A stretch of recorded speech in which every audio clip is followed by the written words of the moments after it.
Hello, welcome to the Learning Playlist, a podcast for the major and general education courses under the tutelage of Mr. Ryan Dave Ryla, USJR College Instructor. This project is a supplement to the said courses and as a means to share knowledge to the public at large. To help the podcast grow, kindly follow us at facebook.com/the learning playlist. And now, on to our show.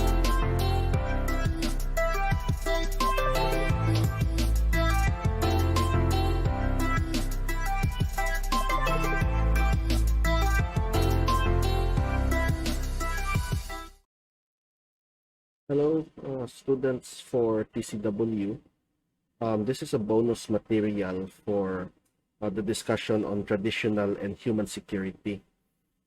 I want to bring your focus now on the pertinent issue of international relations today, and that is the Ukrainian-Russo war of 2022. Okay, so what is happening in Ukraine is no secret to us.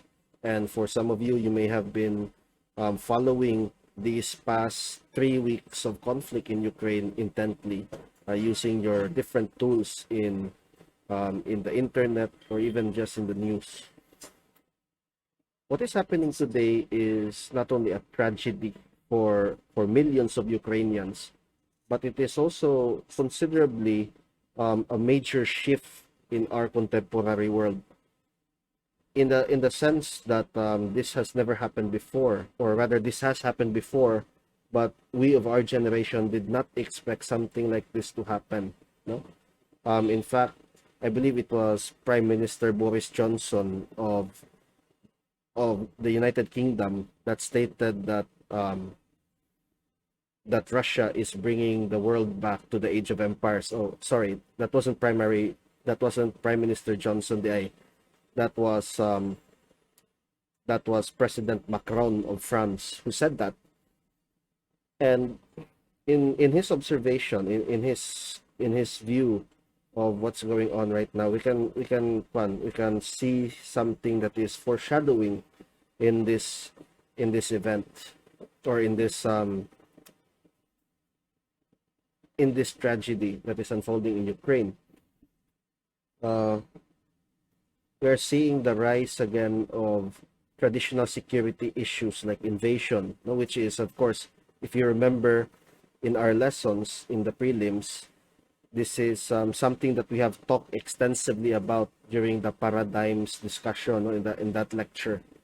And this is something that is worrisome for us, as a people, as Filipinos, because we Filipinos have also experienced hard security issues in the past, in the recent times, So in a way, we have experienced foreign aggression in terms of territorial contestations, like what's happening in portions of the West Philippine Sea, where China is militarizing territory that is also claimed by the Philippines, and also there's also a recent breach of security in the Philippines, in the sense that the Chinese have sailed ships in our waters and have not asked permission from authorities, from Filipino authorities.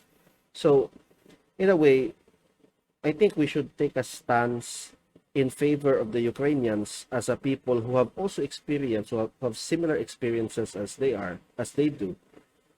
And aside from taking that stance, I think we should really condemn what is happening right now in the Ukraine.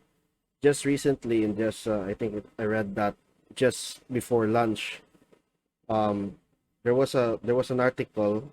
And there was some tragic news in that article in the city of Mariupol, wherein a theater where 1,000 people or more took shelter in was bombed. And sadly, there has been no reports yet as to how many casualties were incurred in that one specific bombing. So lives are lost, and many are displaced. No, as of reporting yesterday, about 3 million Ukrainians have already fled their country as refugees. So this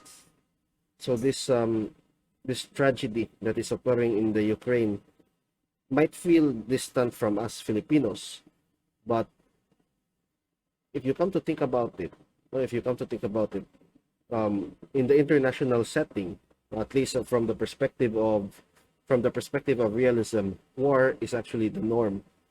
But it doesn't make it less tragic and less scary for us.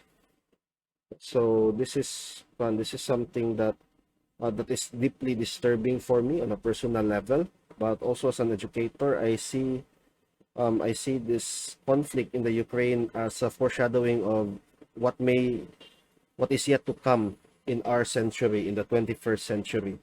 So yeah, it's it's something that we should always be aware of, and we should always see the world through, not only through paradigms, but also through the lens of ordinary people who have to go through interesting times, as the Chinese would say it, no? So yes, understanding international relations can be done via the intellect. However, there is also an affinitive side to it, no, an affective side, wherein emotions play a huge role in geopolitics and in our contemporary world. For the well, I think this is perhaps what makes this conflict so emotional um and so visceral in our experience today as moderns. Um, it's the fact that it can be broadcasted to us in real time. It's as if we are also there, no? So there's also interconnectedness that is ever present in what is happening in Ukraine, and it's brought close to us, very close to us, in fact, by the technology of social media and the internet, of course.